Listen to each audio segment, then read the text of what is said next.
Hello everyone, myself Sunil Pawar. Welcome you back again for the biology session of 11th class. As you know that we are continuing our chapter number 2, right? So in this one, today we are going to discuss the part 5th. Actually, this chapter is quite broad and vast in nature.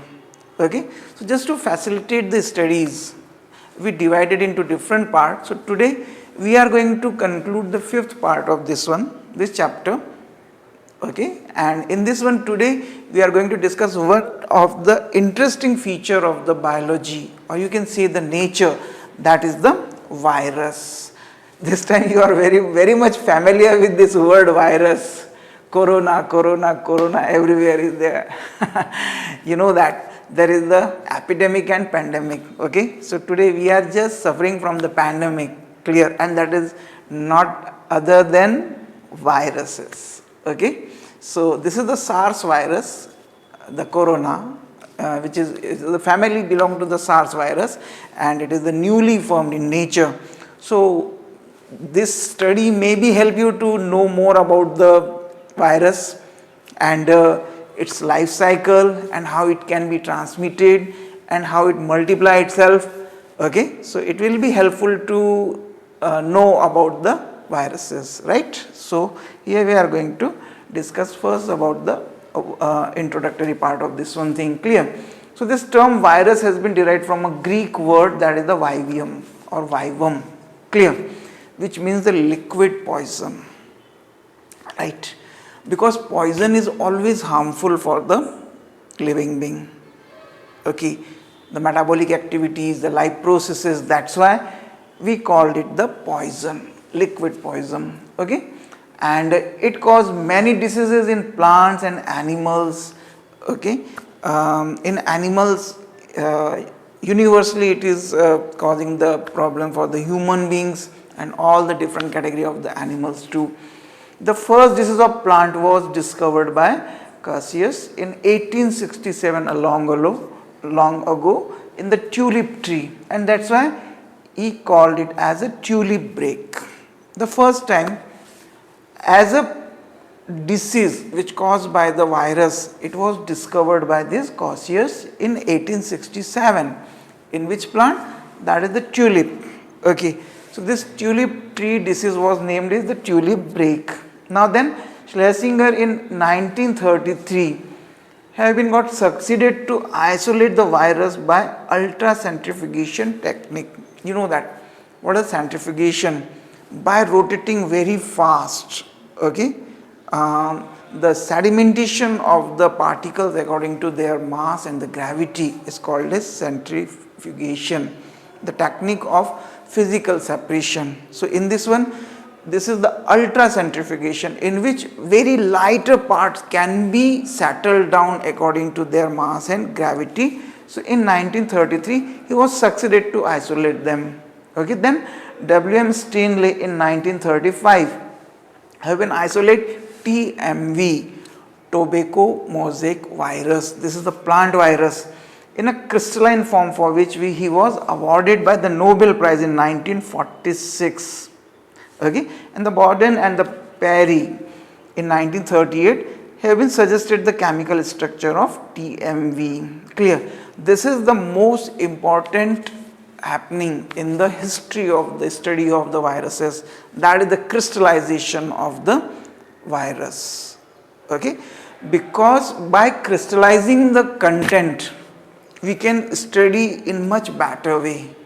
Okay, both physical, chemical, three-dimensional study, okay, ultra structure, everything can be studied by obtaining it in a crystallized form.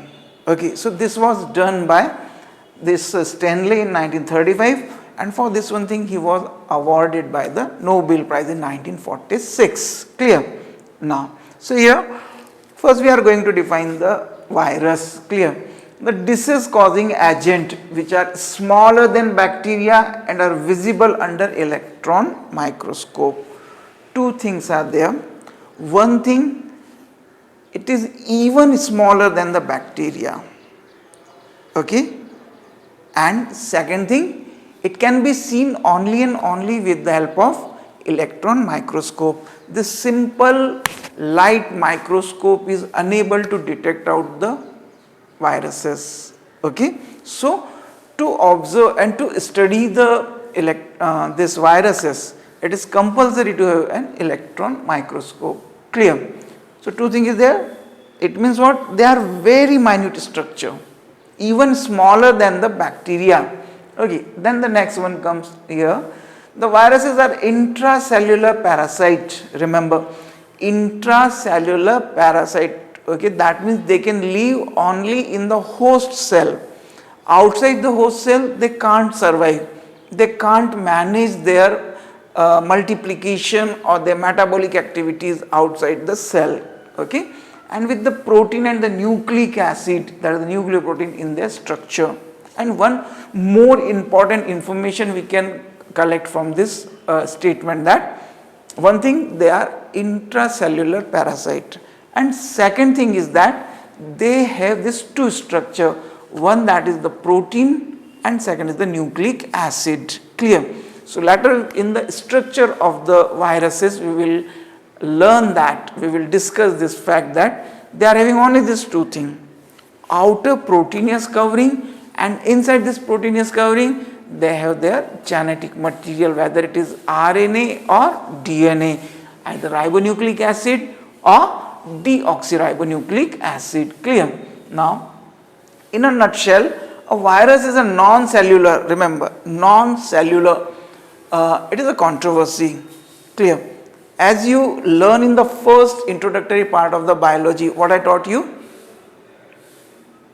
Yes, that is, a cellular composition of body is compulsory. Body is always composed of cell, but here what we are saying in this definition, they are non-cellular. Okay. Now second, infectious entity, that means they used to infect the others, made up of genetic material and the protein that can invade and reproduce only within the living cell of bacteria, plant and animals. Clear?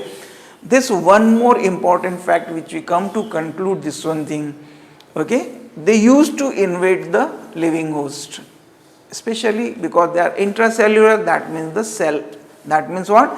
They compulsorily required a living cell. Clear? And they can only reproduce themselves, okay, they can reproduce only within the living cell of bacteria, plant or animal, whatever. Okay, that means they are quite infectious. The range of their impact is quite wider in nature, because all categories of the living beings can be infected by this one. Okay. Now, the viruses are non-cellular microscopic infectious agent that can only replicate inside a host cell.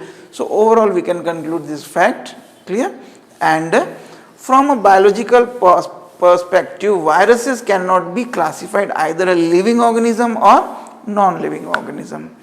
Okay, this is a very interesting fact about this one thing. Okay, so that's why in the category of the when we categorizing the organism, then a proper place is not decided by the scientists for the viruses. Clear? So even some scientists kept them in a separate branch of this one, that is called as the virology.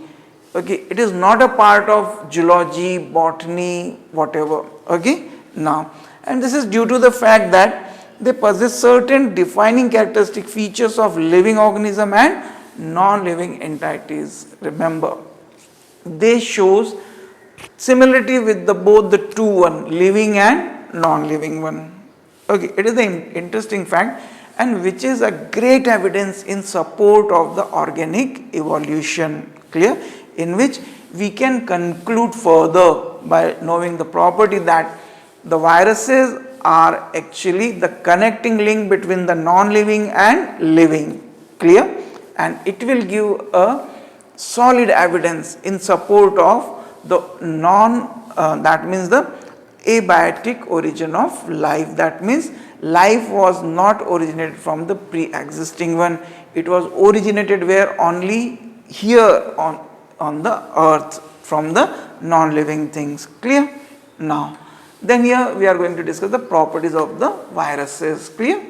So they are non-cellular organism which is enclosed in a protective envelope. Okay, this we already concluded from the definitions. Okay, so all the viruses are parasites on other plants or animals. So they are host specific also. Okay, as I told you, they are permanent parasite. Okay, that means they needed a host. Without host they can't survive. Okay, so they are total parasite either on plants or animals. Clear? Viruses are host specific. That means suppose that when you talk about the bacteriophages, okay, it sounds like it is a bacteria, but no, bacteriophages. Phages means one who eat or to eat. Okay, that means the virus who can infect the bacterial cell. Just like that, I am telling you this bacteriophage. It is a host specific. It needed always E. coli, Escherichia coli bacterial cell for its multiplication and its survival. Clear? So that's why they are host specific. Then most of viruses cannot be separated by bacterial filter. As I told you, they are very minute. Even they are smaller than the bacteria. So that's why most of the varieties of the viruses cannot be separated from any solution or any medium with the help of a bacterial filter even. Okay, because they are smaller than the bacteria, so they can easily transpass through this bacterial filter. Okay. Now the presence of spikes help in attaching the viruses to the host cell.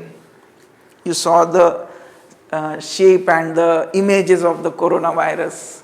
Okay, the outer body is full of that projections, irregular projections. So it is nothing, it is just the structures which help it to attach with the host body.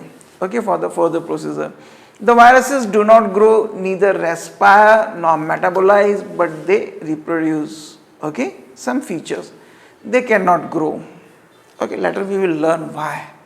Okay, neither respire. Okay, they are unable to respire because in the first definition what we concluded, they have only two structure.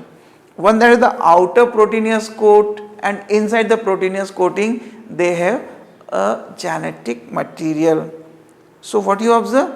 No enzymes, nothing is there, no cell organelles is there. So that's why no growth, no respiration, no metabolism, because for metabolic activities, both two, catabolic as well as anabolic, they require this biological inducers, that is the enzymes, and because this is not containing cytoplasm or the protoplasm, that's why enzymes are absent. Clear?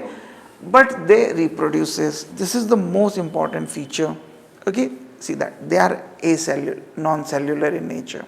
Second thing, they don't have protoplasm or cytoplasmic organelles, but still they are able to reproduce, they are able to multiply, they are able to infect the others. Okay, now they are surrounded by a protein coat that is called as the capsids and have a nucleic acid core comprising DNA or RNA. Okay, you know that two types of genetic material is there.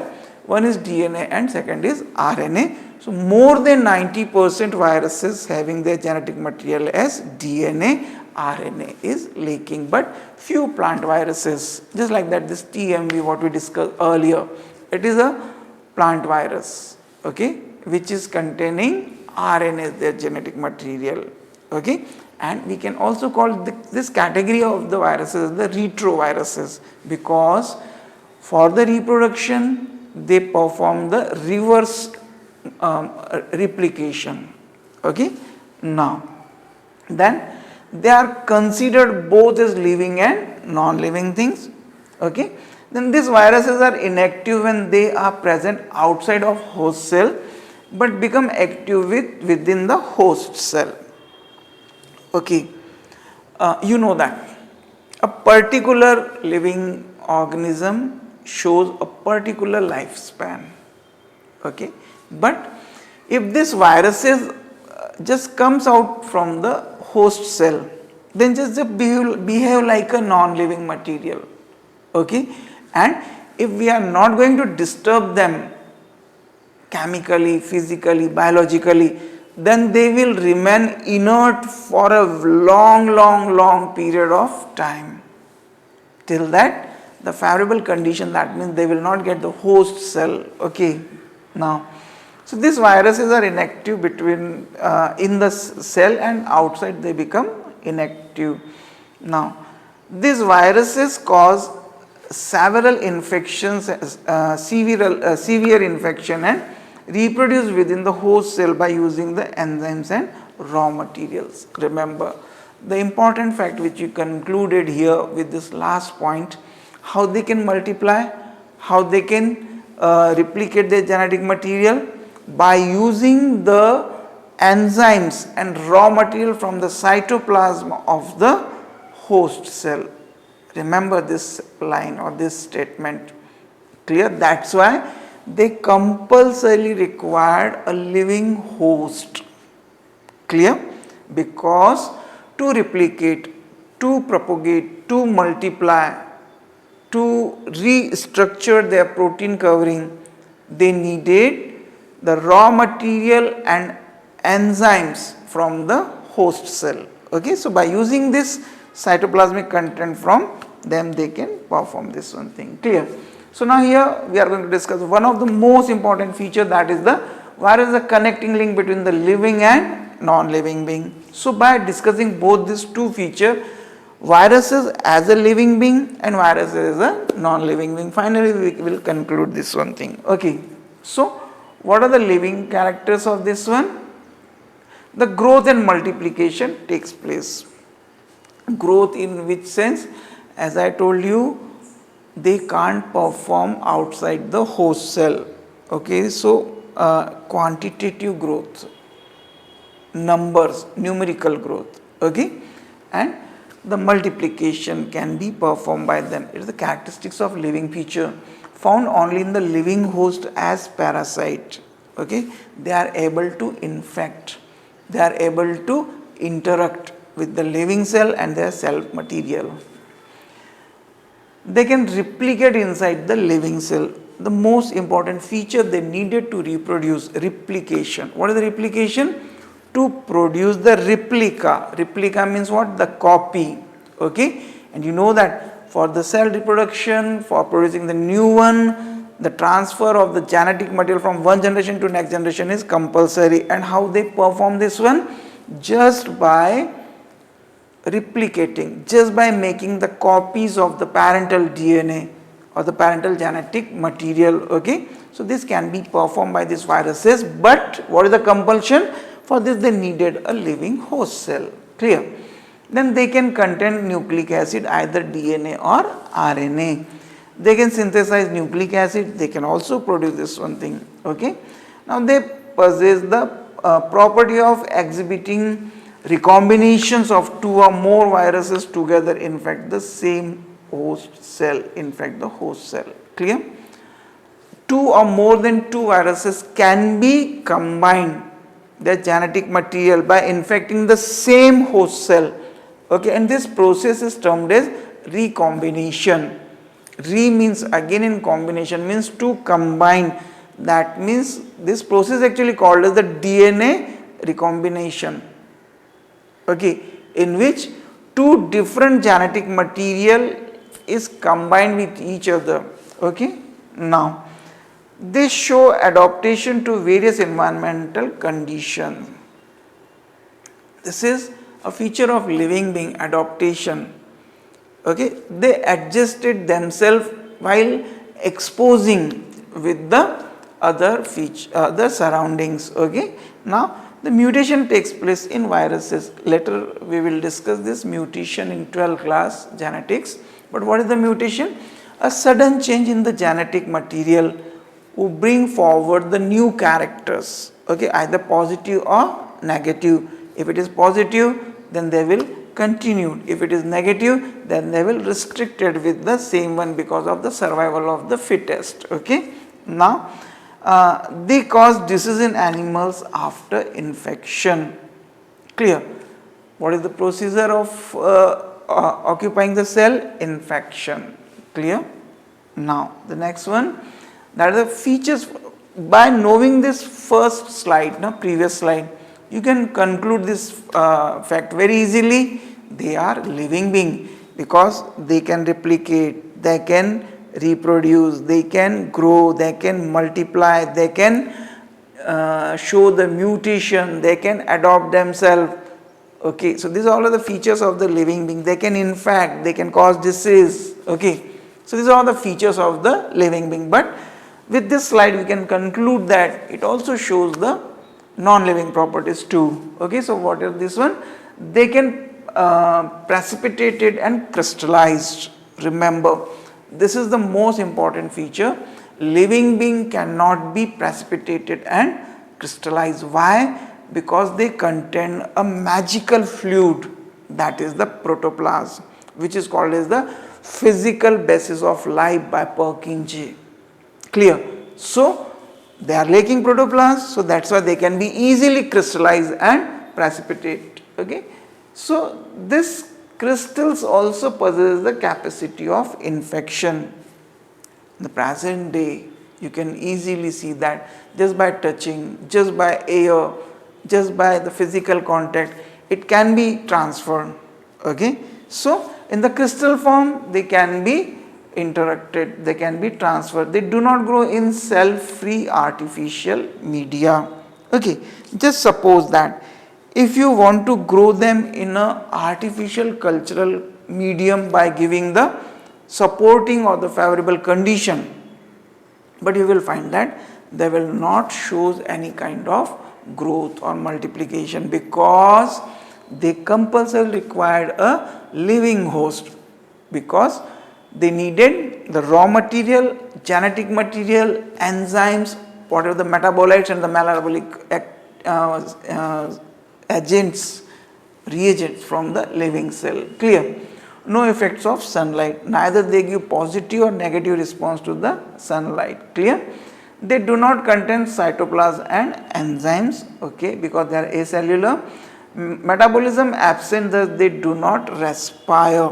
Okay, they don't needed any respiration because always they used to work with the genetic material, cytoplasmic content, the enzymes of the host cell. Okay, so they are temperature resistant, that means they are thermolabile. Okay, even when the temperature reaches at the highest peak or very low, but it will not influence and affect the viral cell because they are resist against it. Clear? And therefore viruses are regarded neither as living nor as non-living things. Okay, so in the opinion of a French virologist Andrew Loff, okay, virus is a virus, it is unmatchable. Okay, it cannot be matched with anyone, so that's why he said that virus is virus, it is not of any other thing. Clear? And this never be cultured on artificial cultural medium. So virus is an evidence that prove that the living beings originate from the non-living things. Clear?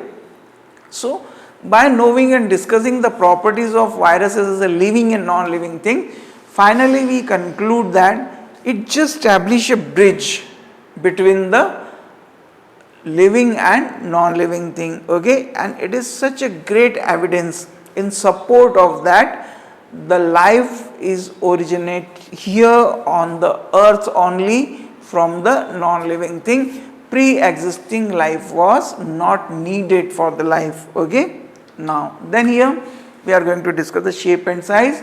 The shape and size of virus is variable, okay, from variety to variety, depending on the host cell also they are of different shape and size. Clear? Just if you observe that, then they may be rod shaped. Okay, it is very clear from this one enough only. They are rod shaped, that means what is the shape? That is the bacillus. Okay, rod shape.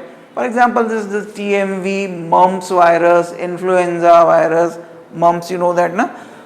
There is a swelling of your this salivary glands, okay, just below the tongue, okay. So that's why it is the swelling, I think so, you know very well. Then the cubicle shape, okay, there are the adenoviruses are there, herpes viruses are there, then the polysome viruses, that means what is called the tadpole like in nature. Polysome, poly means more than two and soma means the body, whose body is composed of the different content, clear, and their size is also variable. Smallest virus is about 10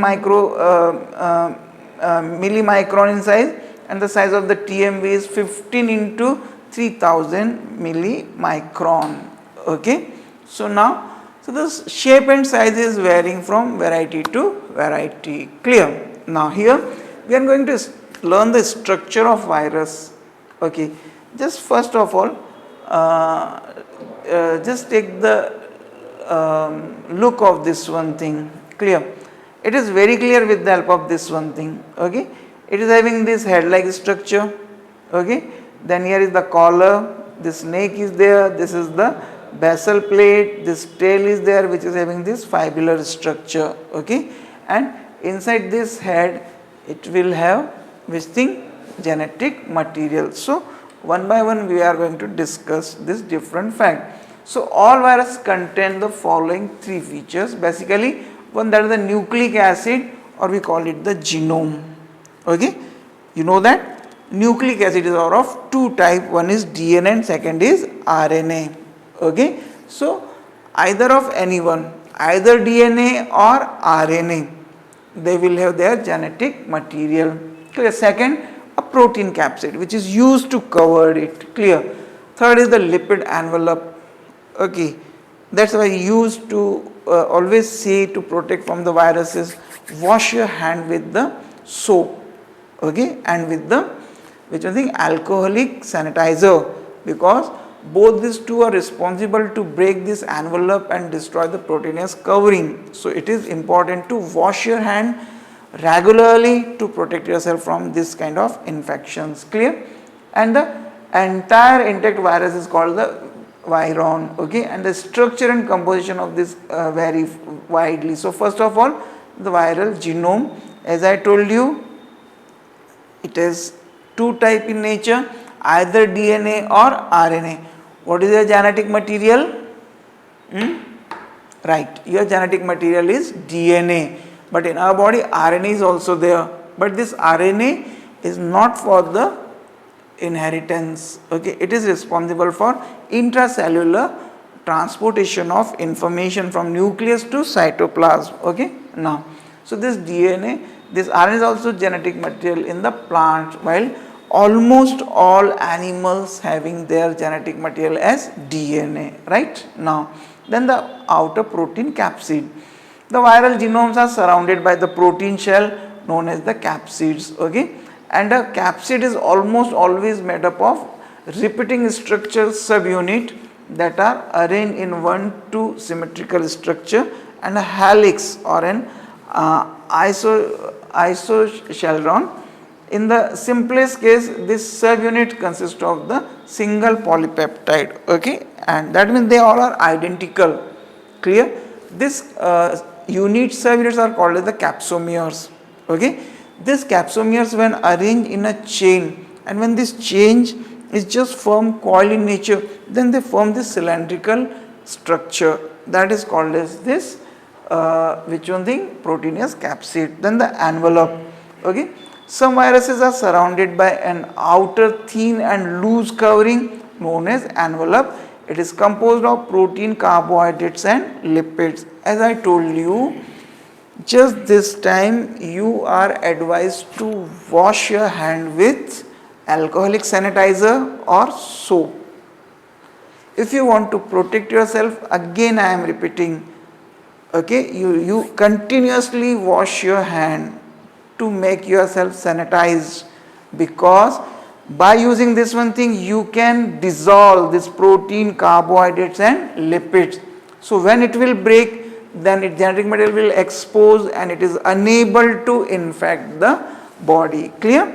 Now, so this envelope is made up of large number of smaller protein subunits called the papillomavirus, and this kind of envelope is mainly found in animal virus like influenza, okay, and without this kind of proteinous covering. Clear? So now here we are going to discuss the types of viruses. So this picture is given here which showing the different actually there is no specific categorization of this one, but only on the two categories are there, we will discuss here. Okay. So on the basis of their host infections we can grouping them animal viruses. Very clear from the name, the viruses which used to infect the animals, that is called as animal viruses. Clear? And their genetic material is always which one thing? It is the DNA. Then second, the plant viruses, the viruses which used to infect the plants only. Okay. And what is the genetic material?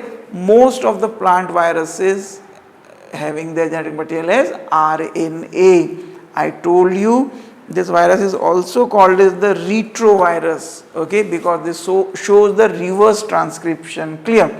Then the cyanophages. Clear? Phages means to eat.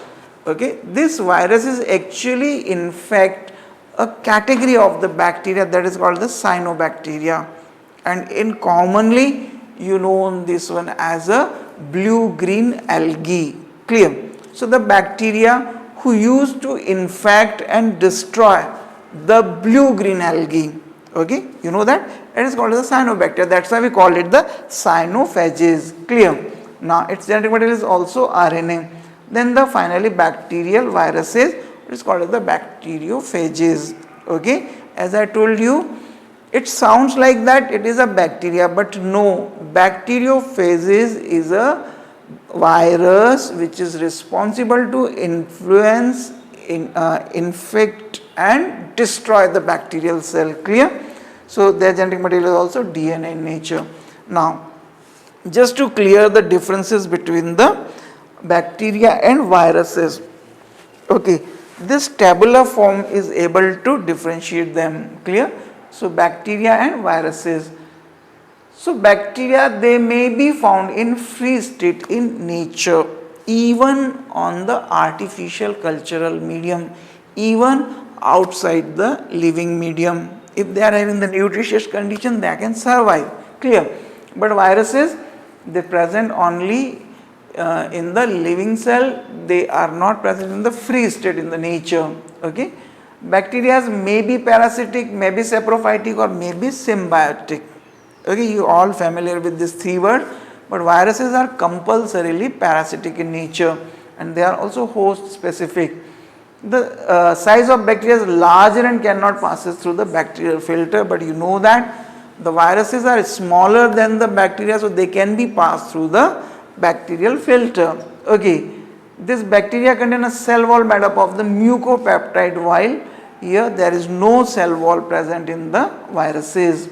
Okay, protein envelope is absent in the bacteria while the protein envelope is present in the viruses. Clear?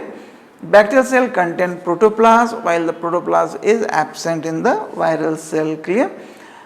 Bacteria may be motile or non-motile because on the presence and absence of the locomotory organs like cilia and flagella, while it is compulsorily absent where in the virus. Clear?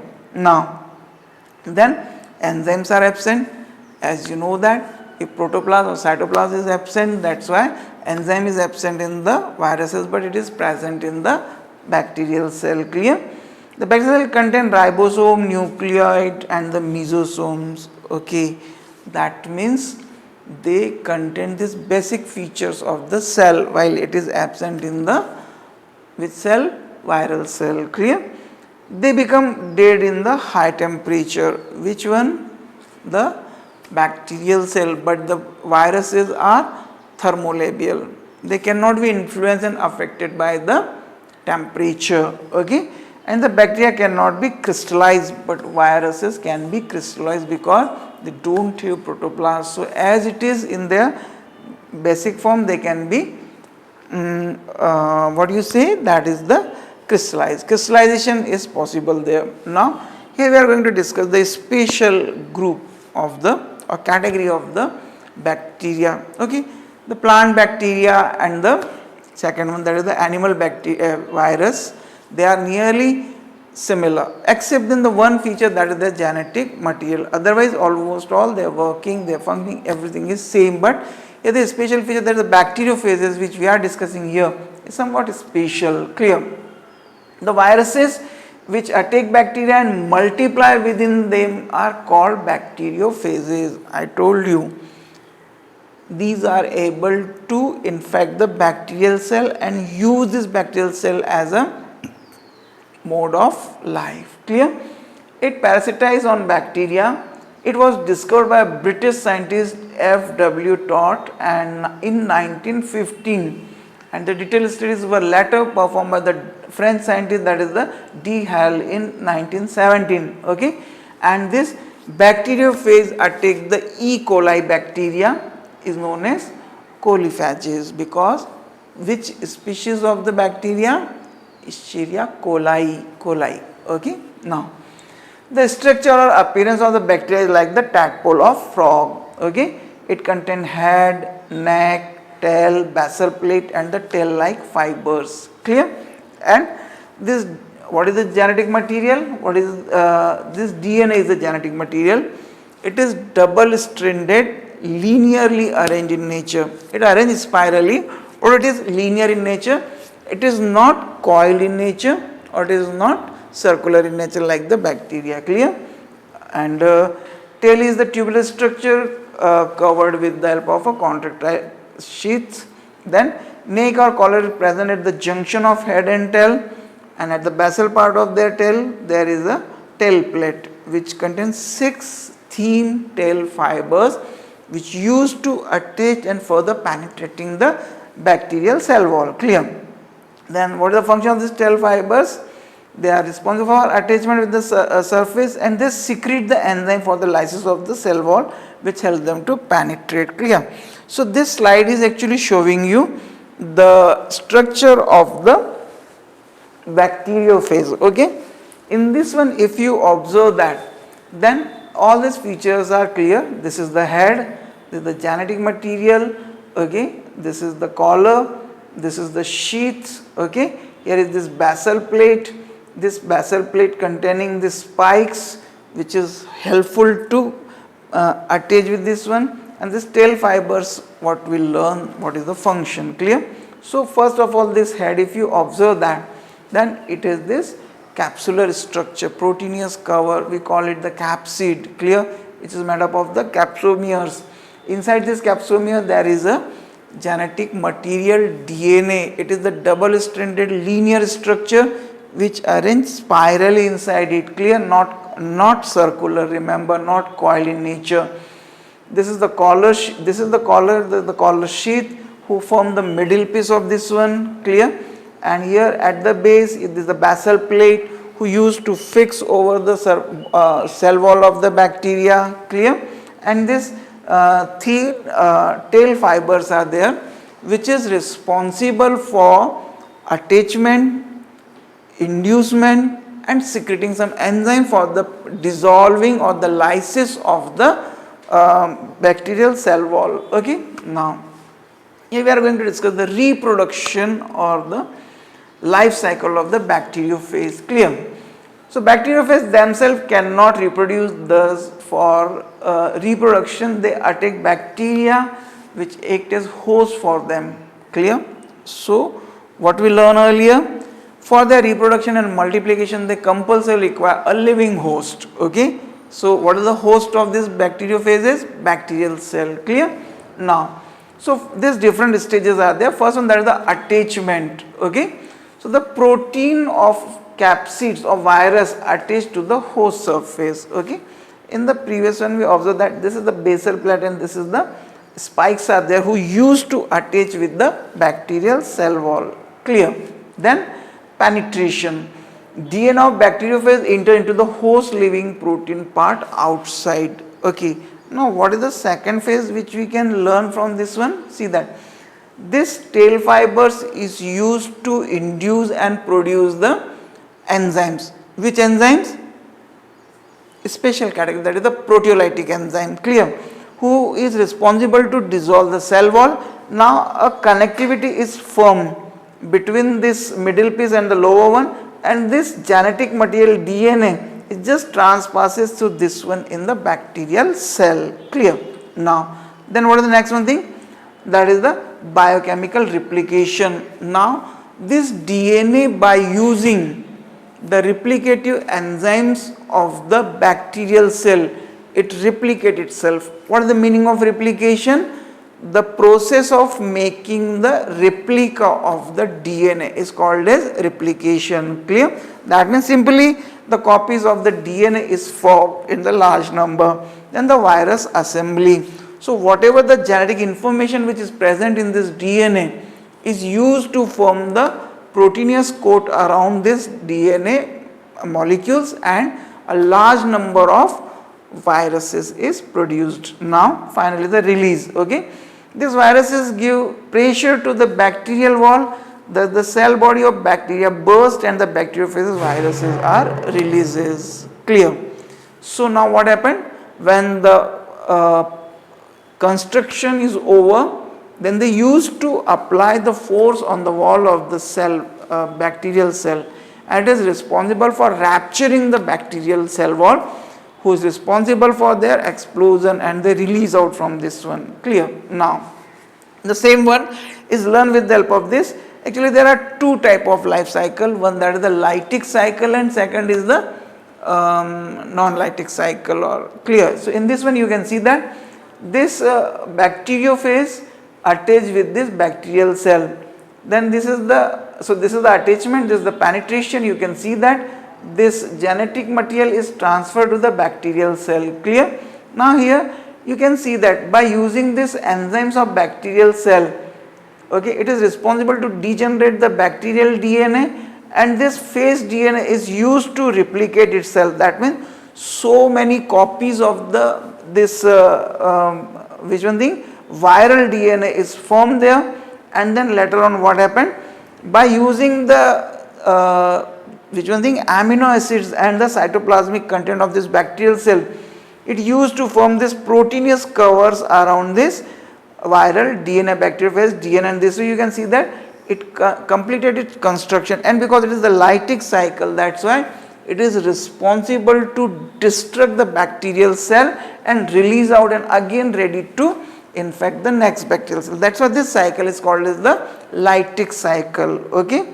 Now as I told you, there are two type of life cycle. One is the lytic cycle, which we discussed here. Okay.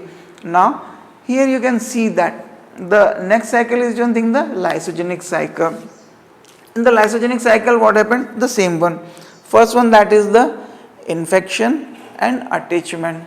Second is the penetration. Okay. And third one was that the copies of the DNA formation in the lytic cycle. But here what happened? It used to form the combination with the bacterial DNA. Okay, suppose that this is the bacterial DNA. As I told you, it is double stranded circular in nature. Clear? So by using the enzyme, it used to cut. Okay, by using the lytic enzyme. Okay, then this viral DNA is attached with the bacterial DNA and it form a recombinant DNA. Okay. Then what you observe in the previous cycle, it form its copies and multiply itself and then later burst and go. No, but here what happened? Here it become a part of the bacterial DNA and it multiply itself with the bacterial cell. That means it now become the normal part of the bacterial cell, and the bacterial cell will multiply itself by the binary fission, okay, by forming its copies, and finally this way along with this bacterial cell it multiplies itself, and then later on it perform the lytic activities. Clear? So here this picture will shows you, this is the lytic cycle and this is the lysogenic cycle. In this lytic cycle, what you observe? Attach, penetration, its copy formation, the protein covering, okay, a large number of viruses form, finally bursting and release out. In this lytic cycle, what you observe? After this attachment and penetration, it form the recombinant DNA. This is the bacterial DNA and this is the viral DNA. Okay, and now this cell is not going for the lysis, it undergoes in the process of the reproduction. Okay, it form its copy and the two daughter cell will form, and this both these two daughter cell will have which thing, the viral DNA also. Okay, and now whenever it form its so many copies, then finally it is used to destruct and destroy the bacterial cell. Clear? Now then here we are going to discuss the economic importance of the viruses. So both the two type of activities are there, useful as well as harmful. Okay, what are the useful aspects? As you know that it is such a great evidence in support of the connecting link between the living and non-living. Okay, this bacteriophage is responsible to eat the bacteria, that's why it is responsible to destroy many harmful bacteria present in the, you know that the holiness of the river Ganga is actually maintained by this bacteriophages. A large number of bacteriophages present in the Ganga river water, who is responsible to destroy the bacteria, so this water will never shows any foul smell or it can be destroyed. Clear? Then the cyanophages is actually work with this cyanobacteria and responsible to kill the blue-green algae in the water. Okay, some harmful aspects are also there. So many viral diseases are there who is responsible to cause impact on the animals and plants. Okay, including even human. Okay, so this main diseases, the influenza, cold, measles, polio, chickenpox, jaundice, dengue, okay, AIDS, this all is basically causes by the viruses. Okay, now the animal disease also, the myxomatosis, that is the rabbit caved in the monkey, rabies in the dog, you know that hydrophobia of the dog. Okay, the foot and mouth disease who very badly influence the cattle. Okay, and the leukemia in the rat also. Okay, this plant is like that mosaic disease in potato, tobacco, bean, papaya, leaf curl in potato and the papaya, and the bunchy top of the banana. Okay, so this way you can see that it is very badly responsible to influence all these three, plant, animals and these even bacteria too. So that's why these all are the harmful and the useful impact. Clear? And you know that this time we are suffering from this pandemic COVID-19. Clear? It is newly discovered virus who is responsible to cause this corona. Clear? Corona is actually a family of virus which is responsible to cause this different impact. Clear? So this time you know that how disaster is actually caused by this virus. Okay, so this is all about the virus. Just learn it and remember it. Keep reading. Thank you very much.